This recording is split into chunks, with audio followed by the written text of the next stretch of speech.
to our planet. Good point, actually. Thank you very much.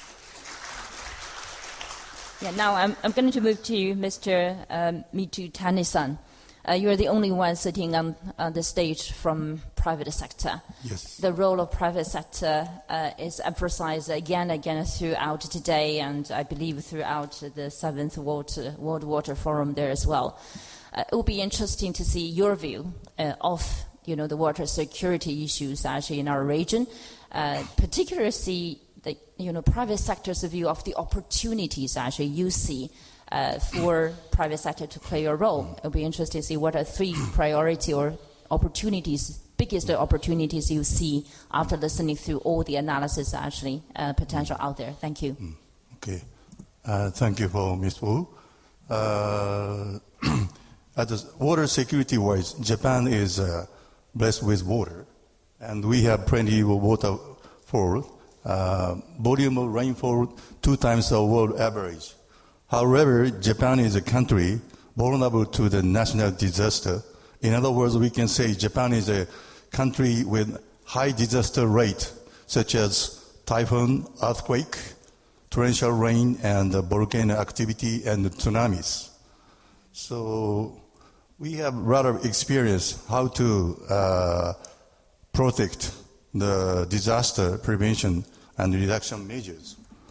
And those experience we should share, adapted in Japan to the Asian countries. For example, last year there was a very heavy rain in Hiroshima areas. That rainfall volume is more than 120 millimeter in 1 hour. Total volume was 286 within 3 hours. More than 100 people died and 4,000 houses were flooded.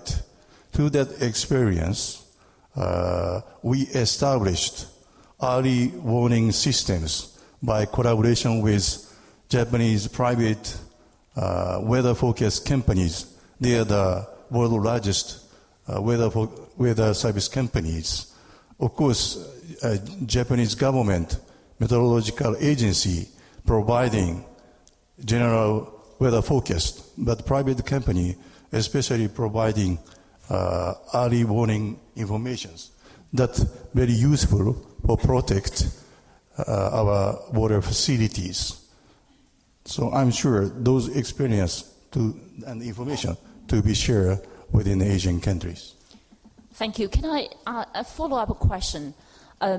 I think Swing has been, the major player operator of the water treatment facilities in Japan. You also have international operations in different parts of the world, particularly in Asia.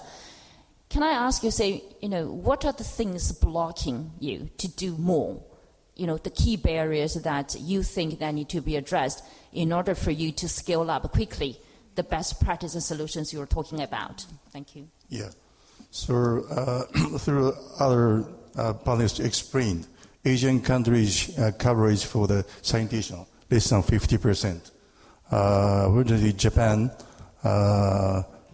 flush toilet rate is more than 90, and sewerage coverage more than 77%, and water supply coverage 97.7%. So those are experience, and also the development water facilities such as sanitations. Japan is in a position, government and the municipality and also the private company jointly contribute development of the facility in Asian countries. That is okay? Takemura-san? Yes. He's from the government. Okay, thank you. Thank you very much. And now I'm going to move to Mr. Ponce about the youth. I think one of the presentations actually early on talked about the exciting trend that we are getting more younger generation actually engaged in addressing water security issues in the region. And our region happens to be a very young region, even though we have, Japan, China started to going through the aging issues. But overall, this is rather young region. So youth leadership or young generation's engagement, participation becomes very, very key. So it would be interesting to understand and say, what do you see the very critical role for the youth actually to take on in our region and to address water security issues? Thank you very much, Ms. Changhua. I'd like to take a moment before pointing out the things that needs to be done or what the focus of youth are. Take a moment first to recognize, I think, how far youth have come in terms of participating and contributing to hopefully the work of Asia Pacific Water Forum and the partners here.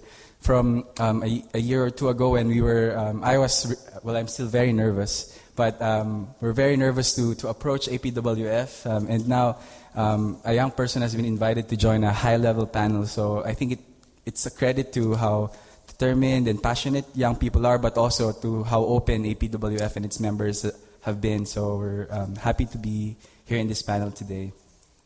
I think we also have come far in terms of collaboration for the 7th World Water Forum. In terms of knowledge, we have established the International Youth Steering Committee, which I'm very happy to say has been driven a lot by ADB Youth Initiative as well as Korea Water Forum. So it's been a movement from the Asia Pacific region. It brought together different youth groups from Water Youth Network, World Youth Parliament for Water, and all these youth groups, which in total here we've contributed to about 56 side events and sessions in the whole forum, learning from each other, sharing resources. I'd like to also point out that we've moved forward in terms of engagement, not just on knowledge, but hopefully on projects. And I think it's also been credit to the movement of Asian young water leaders. In the Asian Sanitation Solutions Dialogue session, which we've co-coordinated with Plan International, we've brought together the most innovative youth-led projects in sanitation in the region to showcase what young people are actually doing on the ground. And ADB has agreed to give a small seed fund, including support and and mentorship to these youth groups. We also have some project pilot demonstration activities in the pipeline. It's just been recently signed a pilot on youth river councils that we will be doing in the Philippines, which we hopefully would provide guidelines for that we hope to work with NARBO on how young people can be engaged in IWRM across Asia. I'd also like to point out, as we've done the session coordination for sanitation for this for APWF's regional process, that sanitation is not just a women's issue or a gender issue, it's also very much a youthful issue. 1.8 million children annually die under the age of 5 because of poor sanitation. 90% of those are from water-related diseases, and young people are often seen as vulnerable and victims of sanitation, but at the same time, with, as you point out, being a very youthful region with 60% of the global youth population here in Asia who are energetic, passionate, and really willing to contribute if given the nurturing and space, I think we can turn this a youth issue and make a global youth movement and an Asian youth movement to solve our sanitation crisis. Sure, just a follow-up, and you mentioned actually in order to do more, to do better, ADB is already very kindly offering some small amount of seed money, whatever, but in order for you to do more, definitely that sort of funding support won't be adequate. What are the other innovative sources are you looking into in order to really bring together enough resources to support you to do more?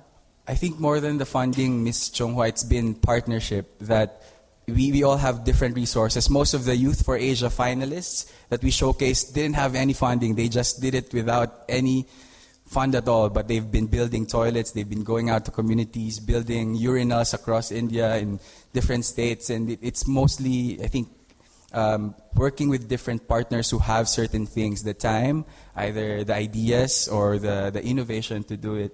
So we'd of course like some funding, but we would like partnership from APWF and the stakeholders here. Thank you. Okay, thank you. And I also definitely also want to compliment your increasing level of confidence sitting among, the high-level players here as well. I witnessed your growing up in the last couple of days, so congratulating you on that.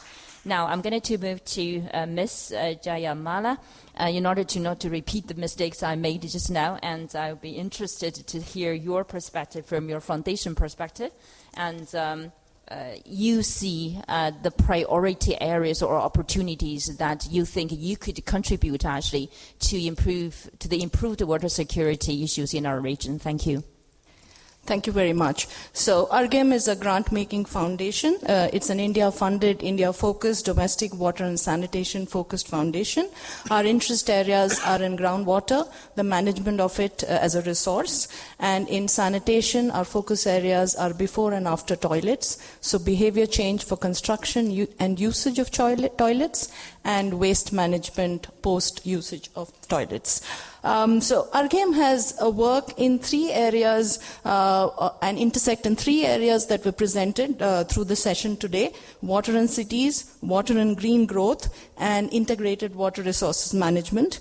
And I would like to echo a lot of the issues and indeed the solutions that were posited by the speakers.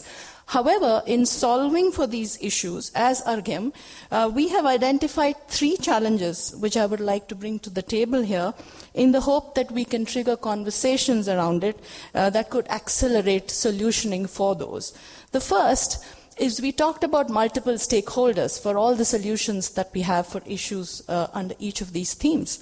And those are important. So identifying the right kind of stakeholders, we believe, is very, very important. And from our work, we've seen that stakeholders are a dynamic group. For instance, in sanitation and behavior change, we found that bringing in professional communication experts, the kind that have sold ice to the Eskimos, would actually work very well to sell sanitation as a service.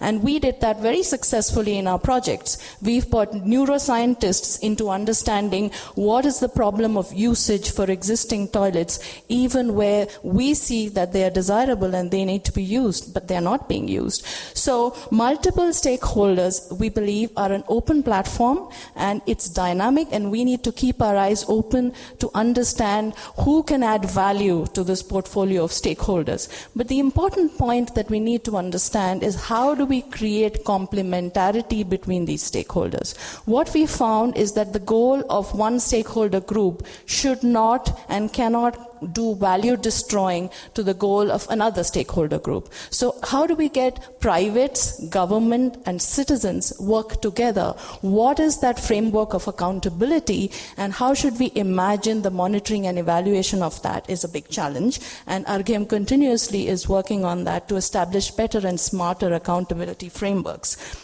Challenge number 2, we all spoke about resource sustenance, and I think that's at the core of all that we do. But I'm sure I've seen it from our work, and I'm sure you will all agree that the moment we step out of this room, what we have as a real enemy to that idea is extreme short-termism. So everybody is very impatient to have a solution today, and that's quite the contrary to the core of resource sustenance and intergenerational sustainability of resources. So what we have to do is understand how to market the idea of resource sustenance, how to reduce the discount that is placed on anything that's future, how to reduce the premium that's placed on anything that's a solution for today.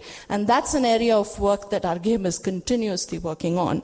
The third challenge is we all agree that integrated water resources management, or indeed integrated land and water resources management, as somebody said in the previous session. In fact, they went on to say it should be called integrated ecosystem management. We all agree that that's important.